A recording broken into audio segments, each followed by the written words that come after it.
I'm going for the kind of French no makeup, well, minimal makeup and a red lip. I don't know if it's really working for me, but it's on now. Hello everybody, welcome or welcome back. Today I am filming a video which I swear to God I filmed this before but never apparently got around to it. I actually do think I have tried to film this multiple times and it's just never really come together. We've never really jumped off the page. I want to go through all the books that I've ever rated a 5-star. So we're taking it all the way back to started reading consistently the summer going into my 3rd year of uni. But yeah, we're gonna go back through all the books that I've ever rated a 5-star. 24 books, and out of those 24 books, 2, 3, 4, 5, 6, only 6 of them I read this year. So I think I've gone a little bit harsh with my ratings is what we're going to learn. And what we're also going to learn is a lot of these I wouldn't probably consider a 5-star if I read it now. Let's get into the first book that I ever rated a 5-star. I fall into it.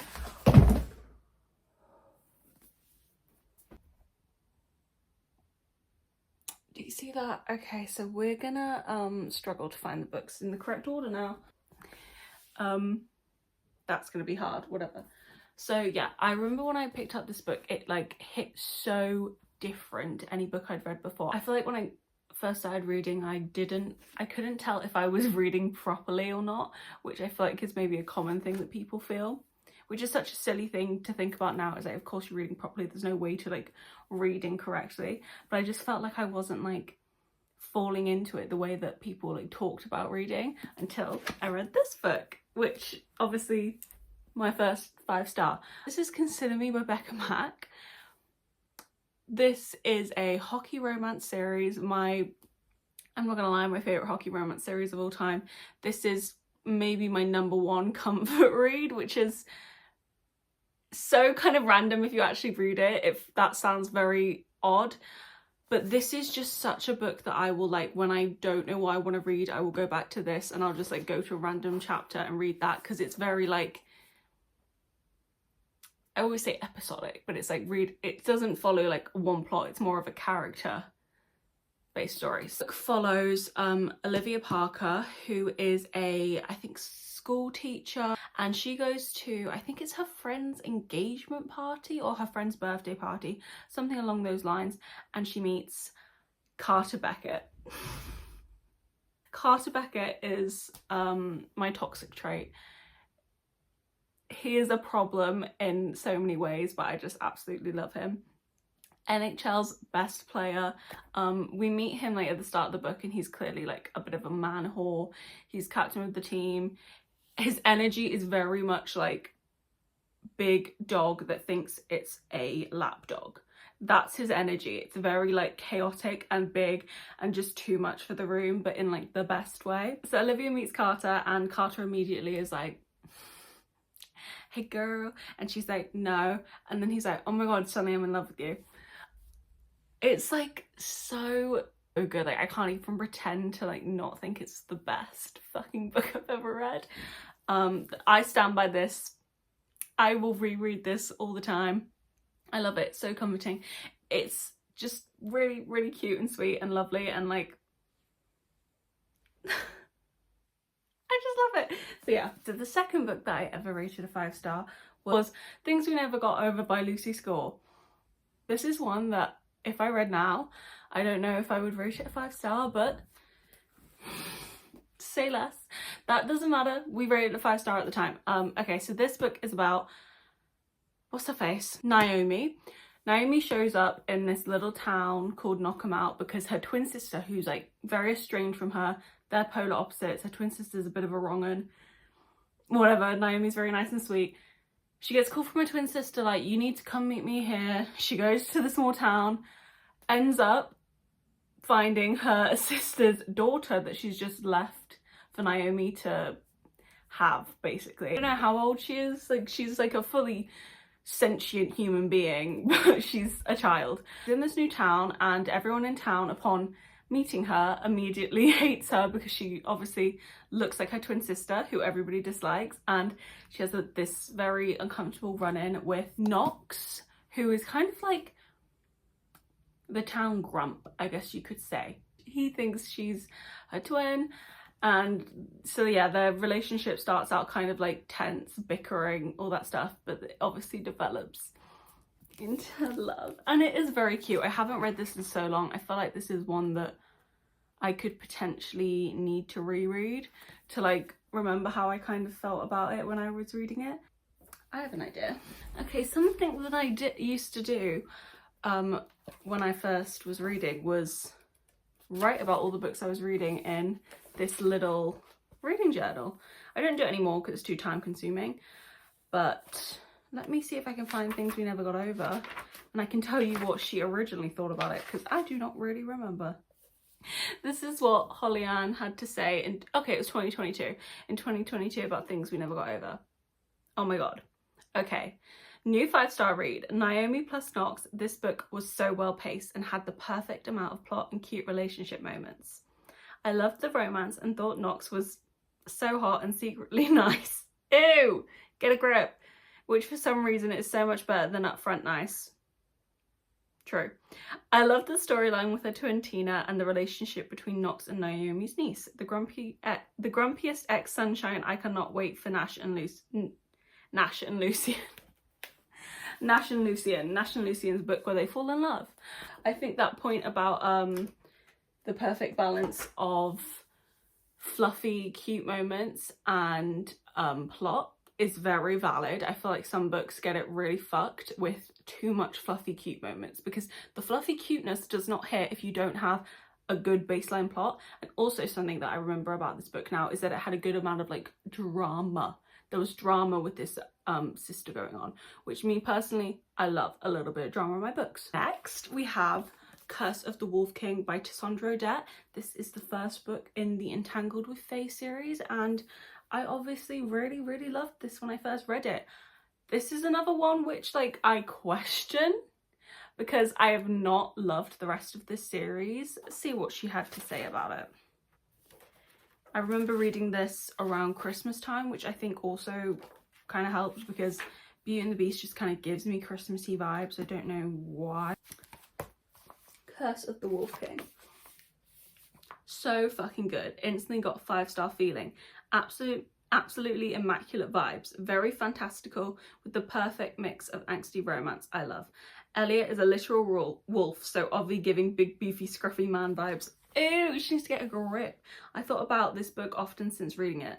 Well, I don't remember a fucking thing about it, so that's not true to this day.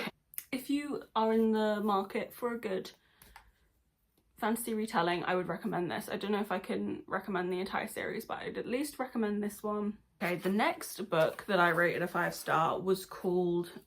Why do I not put authors' names in this? Damn it, what's the author's name? I feel like it's Kate Stewart. I will correct myself if I'm wrong, but Drive by Kate Stewart. I don't have a physical copy. I never ended up buying it.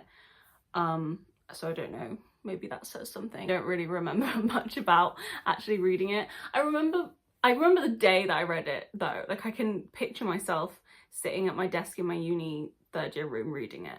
And I can remember going to my lectures and being like pissed that I had to put the book down. So it was one of those that made me want to keep reading. It's part of a duology, Drive and Reverse. Reverse is about the kids of Drive, which is it's actually kind of crazy. It's like Drive is a love triangle, and then Reverse is about the kids of two people in the love triangle and then the other person's kid. Crazy. But back to the first one, because Reverse wasn't as good as Drive. Drive is about this girl. I feel like she was like a wannabe writer, reporter kind of thing. Moves in with like her sister or a friend or something, and the next door neighbor, I believe, was this guy, a drummer in a band, but it's not like a popular band, famous band, it's like low level, and he's like got some issues going on, but she immediately just like is obsessed with him, and he's kind of like and then they fall in love, and then they break up, and then there's another guy. Oh, it was really crazy good. Holly Ann at the time had to say, oh my fucking god, don't even get me started, because my whole day fell on the back burner for this book. True, I do remember this. Incredible love triangle, both relationships felt fully formed and I was happy with the ending, so wow. Early rock star slash reporter career storyline. Not really focused on those vibes as much as I was looking for, but either way. See, I do remember this because I was in a phase at this time of rock star romances. I wanted to read about people going on tour. That's what I wanted to read about. And this didn't really give as much of that as I wanted it to, because as soon as the guy got like successful, they fucking broke up. So she couldn't live her fucking rockstar girlfriend fantasy on tour, and I was so pissed. But it was really good despite that. So Ghosted by J.M. Darhoward. This is one that I actually reread recently and I gave it a 4.75 on reread, mainly for like nostalgia vibes. Like if I'd read this now, it probably wouldn't be it would probably be a 4.5, but for nostalgia and all that kind of stuff, this got a 4.75 on reread. This is really good. I feel like this is a really like original romance. I've not read anything like this since. It's about this guy who is a film star. To me, Chris Evans. He is Chris Evans.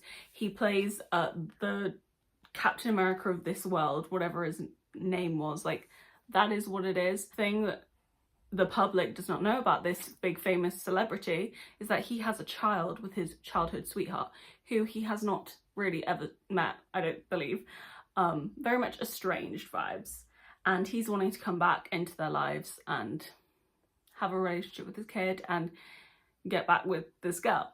And yeah, so that's what it is. And this is a past and present perspective. So we see them like falling in love when they were in high school, and then we see them like falling apart, and then we see them resolving some things. And it's just really, really sweet. It's very wholesome, this book. Pollyann at the time had to say, ah, slay. I knew I was gonna love this book. I mean, celebrity love interest, high school sweethearts, and superhero, 100%, sign me up. I loved Kennedy. She was the best mum and so patient with Jonathan. King Jonathan is so hot and such a cute dad. King Jonathan is so hot. Okay. Lil Maddie absolutely stole my heart. The diary entries from school would cherry on top of this fab book. I should be a what's it called? Reviewer. What am I doing right now? God, okay. So the next book we have is The Roommate by Rosie Danan. This was such a rogue like book that came out of absolutely nowhere and blew my fucking socks off. I remember that very vividly. It's quite like a interesting storyline. Again, it's this girl, Claire, who's very like good girl, overachiever, like perfect kind of like daughter vibes. And she ends up moving across country. I can't remember why, but something falls through and she moves in with a stranger, this guy Josh. And Josh is an adult film star. And Josh is very, very passionate about women's pleasure.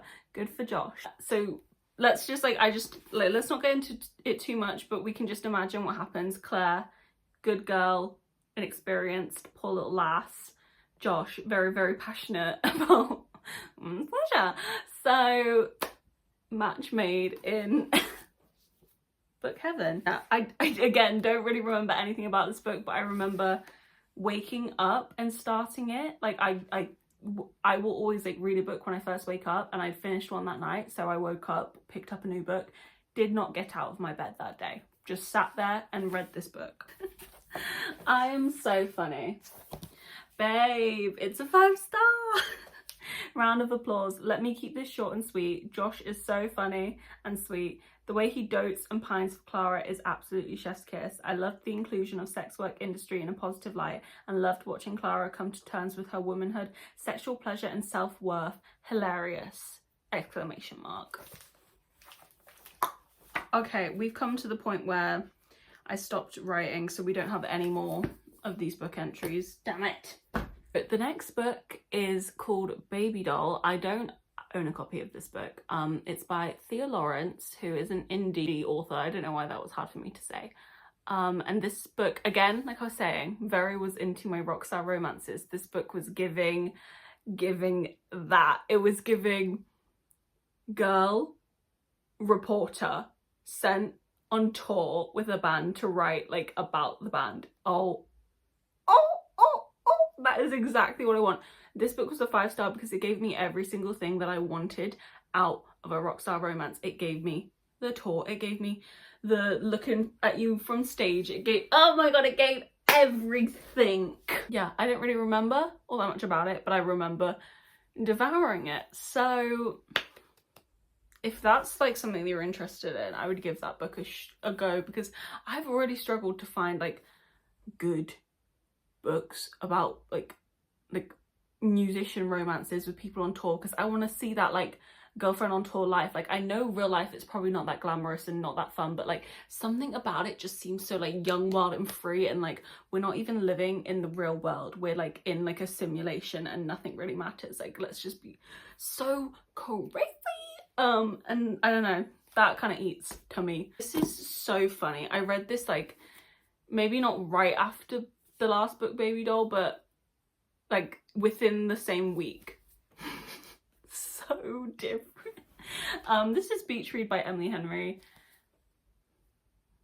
If you don't know, get to know. Beach Read by Emily Henry, her magnum opus. I've said it again and again and again. This was actually the third Emily Henry book that I have read. When I first started reading, I bought all 3 of her books which were out. So that's this one, Book Lovers, and People We Meet on Vacation. And for some fucked reason, this one just was not sparking joy for me. It just was not interesting me whatsoever. I have no idea why. So I read the other 2 like the summer I started reading, and then this like basically a year later. 5-star, immediate 5-star. What was I thinking? So yeah, this obviously follows January. She is a author, romance author. She's had a lot go on in her life recently, and she's just feeling very much out of sorts, cannot get her book written basically. So she goes to her dad's like beach house, which she has to clean out. And she's trying to write this book. Her next door neighbor is this guy Gus, and he is also an author, and he is also trying to write a book, and he's also kind of struggling. So they decide to swap genres and go on like basically like book dates and teach each other about like their genres. It's very cute, it's very sweet, it's very much amazing. I would very much recommend if you haven't read it, if you're living under a rock. I have reread this since, and it is still 5-star standard. Next book is the Happy Ever After playlist. Abby Jimenez I absolutely love.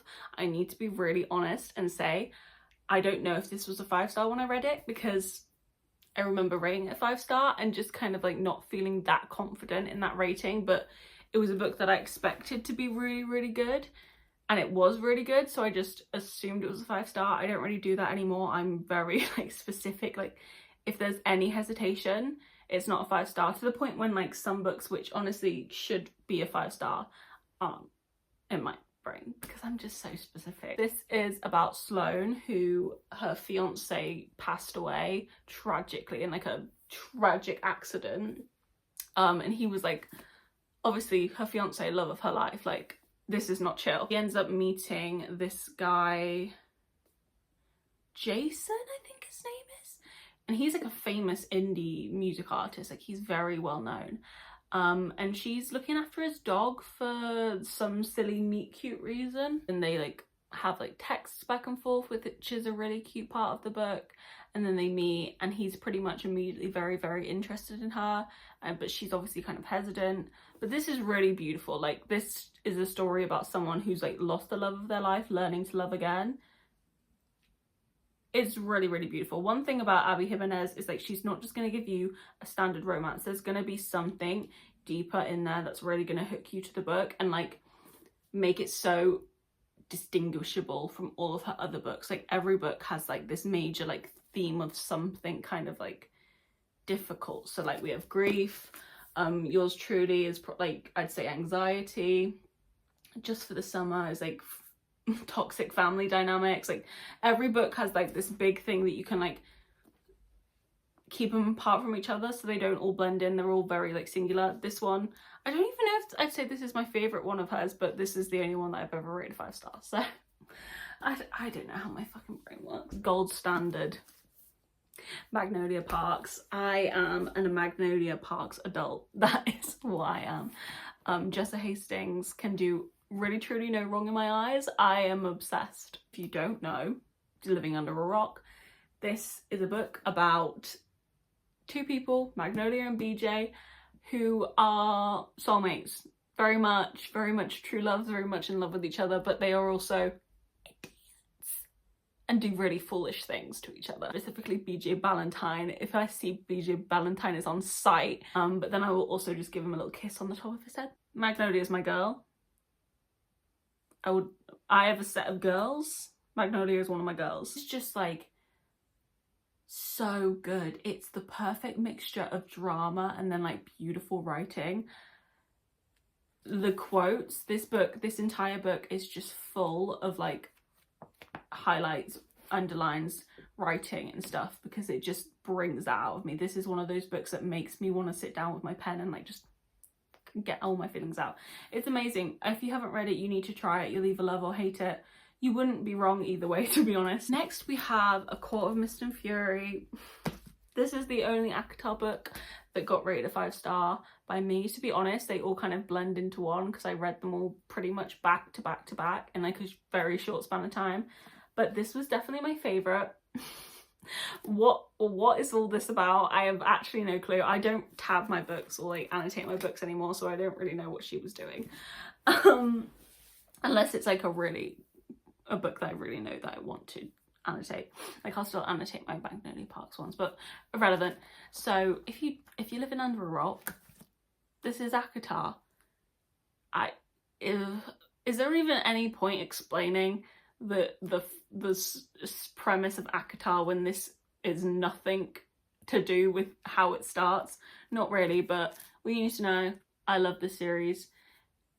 It was good to me. I read this in like 2 days and it's very long. I need to reread, to be honest. I haven't reread these since I first read them and I really need to. One thing I would like to say, I was talking to my friend about this the other day because she's reading this right now.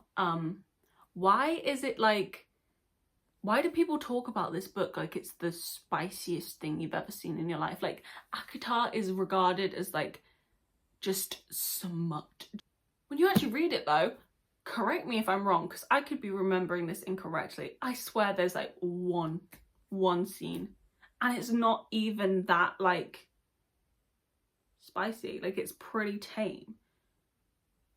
So you little babies need to grow up and read a real book. I'm kidding. I don't know why it's held like that when I feel like that's very much not, that's a very minimal amount of book. Like don't get me wrong, there's lots of like flirting and like suggestive conversation, but like get a grip, you know what I mean? This next book topped The Roommate off its pedestal of being my favorite like rom-com-y romance.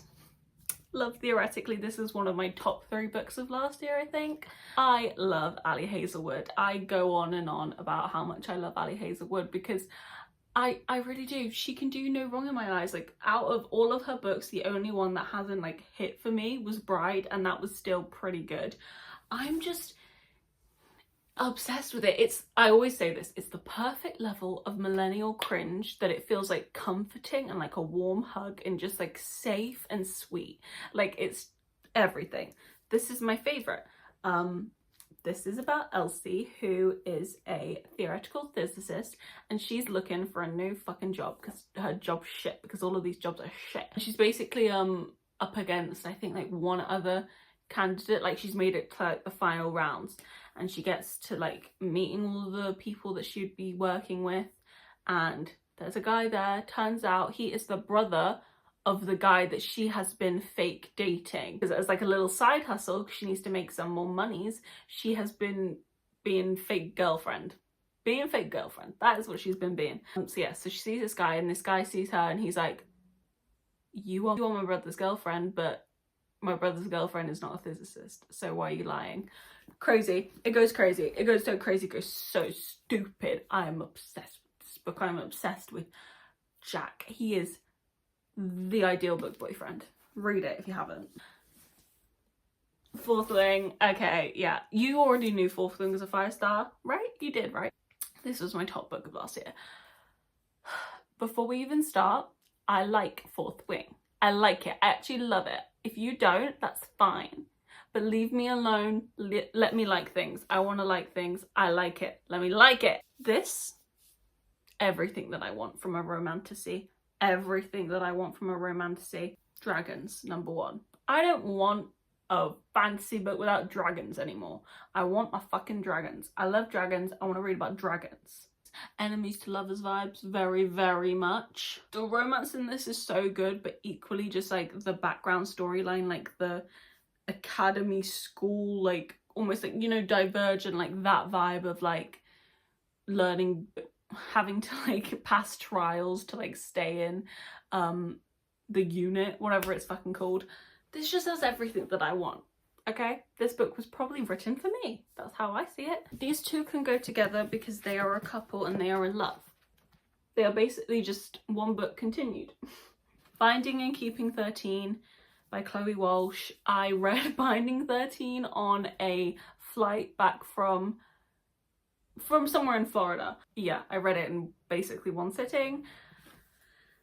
I don't know what that says. This Keeping 13 took me a little bit longer, but these are very much everything. I actually just recently reread Binding 13 and it is a 5-star.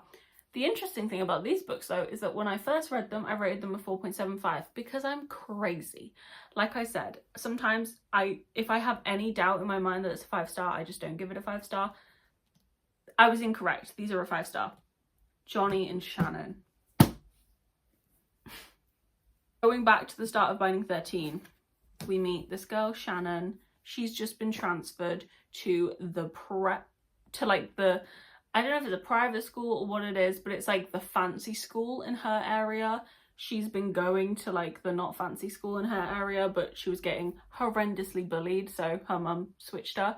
And on the first day, there is an incident, a very, very ridiculous incident. She meets Johnny Kavanagh. And immediately Johnny Kavanagh sees this sweet little girl, Miss Shannon, and he just falls head over heels. Next book, Archer's Voice.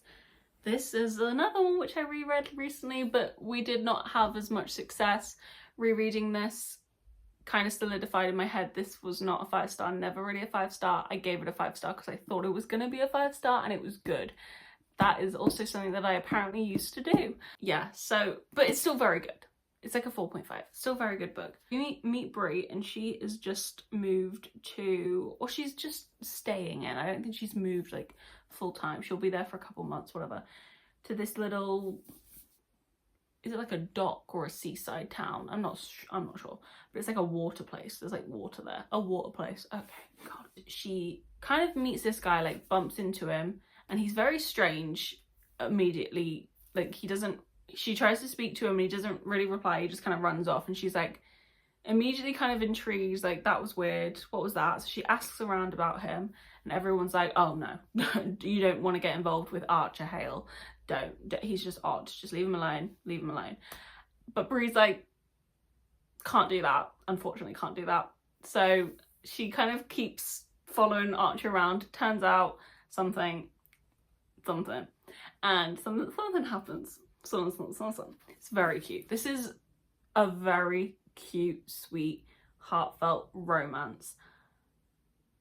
I love it. I do love it, but it's not a 5-star, so it doesn't really need to be here. But I did rate it a 5-star at the time, so that's why it's still here. This is really good if you like sweet things.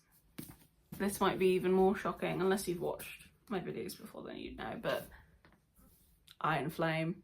I did rate it a 5-star. I did enjoy it. I don't know what to say. I don't know what to say. I had a good time. I think I liked Fourth Wing a little bit more. I still enjoyed it. I thought it was good. I don't know what to say. I don't know what to say. I can't really tell you anything about it. It's the second book in a series. But I thought it was good. I don't know. I will admit I'm kind of nervous about the next book. I don't know if I'm going to love that as much. But it was a 5-star for me. It had everything I wanted. Love, lust, betrayal, jealousy, dragons. Next is a book from probably my favourite series of all time as of right now. Yeah, as of right now. With Queen of Shadows. This is the 5th book. in the Throne of Glass series. If I reread Throne of Glass, it's very possible there would be more books that were 5-star, but this was the first one that I felt really like solid, confident. Yeah, that is a 5-star. Obviously cannot tell you a single thing about it because it's the 5th book in the series, but Throne of Glass, from the start, we meet our protagonist, our angel queen, Miss Selena Sardothian. She is coming out of prison, coming out of jail, coming out of the cold mines where they were treating them really bad, and to the palace to compete in this like trial, battle to the death kind of situation to find out who's going to be the king's new assassin. Why am I? And that's what's happening in the first book. It's not what's happening in here at all. But that's how we start. We go very different places, but it's just everything. This is my favorite female protagonist I've ever read. I absolutely love her. I love her. She's my girl. She's one of my girls. Her and Magnolia are sat there like this. Okay, next book. Are we shocked? Because we shouldn't be. Magnolia Park's Long Way Home. Yes, it took me a very, very long time to read this. No, I have not continued the series. Why? Because it's a lot. It's intense. It's a lot for me to read these books. I love them, but it's just a different breed for me personally, so it takes me a while. I did read this though, and I wrote on every single page. Again, can't really tell you anything about the plot because this is the 3rd book in this series, but we're just following BJ and Magnolia. It is just, this book is a nightmare. I equally loved and hated this book because it was just back and forth, back and forth. There was times in this book when I was like, I don't know if I even like this book. Like, I don't think this book's going to be a 5-star. And then I finished it and I went, oh my God, that was incredible. Because the amount of like anger, frustration, happiness, sadness that this book pulled out of me, ridiculous. Next, we have Saving Six by Chloe Walsh. This again took me a very, very long time to read because I was so attached to Johnny and Shannon. I was like, I just don't really care to hear about any of the other characters. I don't care about Joey and Ethan's story, whatever, but I ended up picking it up because I was like, I need to continue at some point. Devoured this. Could not put this book down. Obsessed. I love Joey. I have never emotionally connected and like felt for a character like I do Joey Lynch in this book and in the next book. Oh, someone's just gone for a little piss. This follows the same timeline as Binding 13, Keeping 13, so I would actually I don't think this one does, but the next one does. So I don't know if I'd actually recommend reading this directly after you finish Binding and Keeping 13. I think like start with those, leave it for like a few weeks, months ideally, and then come back and it's like kind of fresh. This will rip your heart out and make you so fucking angry because people are so fucked to this guy. Not even guy, he's like a kid. He's like 15, 16, 17, like he's a kid. And they're so fucked to him. Fuck. I love this book. This is What the River Knows by Isabel Ibanez. This I very, very recently moved up to a 5-star. I was making my little 5-star spread in my book journal and I decided to add this into my 5-star club because originally this was a 4.75, but I have not been able to stop thinking about this book since I read it, so I had to move it up. This is about a girl who is from, where's she from? Buenos Aires, I think. And her parents live between Buenos Aires and Cairo. They go kind of back and forth, but they spend most of their time in Cairo. And they refuse to let her like come with them. She's like 18, 19, I think. And they have refused. They're like, no, you do not belong in Cairo. You stay there. So they basically just like left her with, I think, her aunt for the majority of the year. And then one day she finds out her parents are dead. They have passed. And she's like, fuck this shit. I am going to Cairo and I am figuring out what the fuck happened. I want to see this life that was so fucking important that you left me behind for. We go to Cairo. and immediately I am transported. I've never had such a visual and like a visceral experience when reading a book. I felt like I was there, like, and if you know me, I just love history. I love historical books like this. I just love being like seeing a different like age and all that kind of stuff. She goes there and her uncle's there, and he's like, what the fuck are you doing here? Go away. And she's like, no. And then her uncle has this like, I guess he's like his apprentice or his whatever, young guy. And he's like, you need to like get rid of her or follow her around or whatever. And it's just great. There's a great little romance that goes on in here. Little mystery plot. Next we have Kingdom of Ash by Sarah J Maas. This is the final book in the Throne of Glass series, and it is about 1,000 pages roughly. This was an amazing ending. We follow so many POVs at this point that it's like chaos. You're on every single corner of this fucking world with these characters trying to get back to like finish the book off, and it is just incredible. I devoured every single page. Loved it. Then we have Funny Story by Emily Henry, her newest release. I absolutely loved this. I like don't know if Beach Read or Funny Story is my favorite. I feel like Beach Read I hold just like on a pedestal, but if I'm really being honest with myself, this, I don't know. I just connected so deeply to the main character. Like some of the things that she was saying, I can't even tell you because it would be like specifically just giving you a look into my brain. You can just like read and kind of like wonder. We're following Daphne. Daphne is in love with a man. She's living with this man. They are engaged to be wed. He goes away for his bachelor party. He comes back and he says, awkward thing, I'm in love with my best friend, his girl best friend, obviously, that she told him not to worry about, you know what I mean. We're in love. She told me that she has feelings for me, so you need to leave. Literally. And she's like, oh, okay, fiance, you're in love with your best friend. Okay, fiance, I'll go then, that's fine. She ends up moving in with that girl's best friend's now ex-boyfriend because he now has room and she now has nowhere to live. So that is what happens, and they just like form this really beautiful little friendship. He kind of shows her around the place where they live because she just kind of moved there for her boyfriend, and he's like, don't let him like ruin this place for you, like you can make your own home here kind of thing. And it's just beautiful. And then the final book that I have rated 5-star, when did I read this? I read this in June, so I haven't had a 5-star since June. That's not that bad. That's not that bad.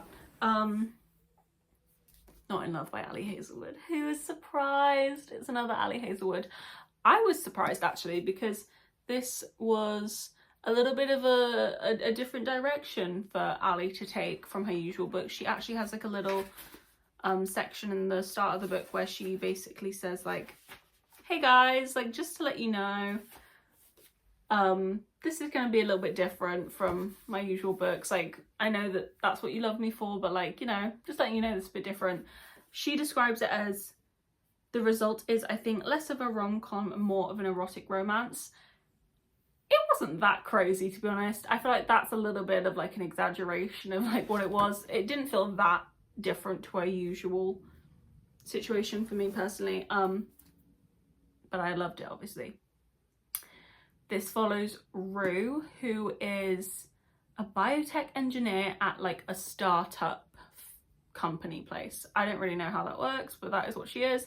This other company, I don't know how this is. This is all very businessy. It comes in, it's like trying to do like a takeover situation, and obviously we don't like that. I don't even fucking know. But turns out one of the people in this company, like people in charge, is someone that she recently went on a date with, or didn't go on a date with, I can't remember, but she'd recently like met and been like very attracted to, and he's very attracted to her too, and it's just very like, we're very attracted to each other, and we continue from there. I thought this was just going to be like a purely physical relationship, like at least like at the start, and then maybe we build into something else. But I was like, oh, I don't know if I really love that. It did not feel like that to me. It felt very like, I'm very attracted to you, but I'm also like really attracted to you just as like a person, who you are. Everything about you is attractive to me, not just how you look. So I feel like that's a different vibe. I really loved it. I loved it. I read it in like a day. I could not put it down. Haven't had that experience in a while. So thank God Ali Hazelwood is releasing books so I can still find joy in the world. That is it. Those are all my 5-star books, all piled up behind me. That's gonna be it. That is all of the books. I really hope you enjoyed this video. If you haven't read any of these books, I would obviously really recommend them. Okay, bye.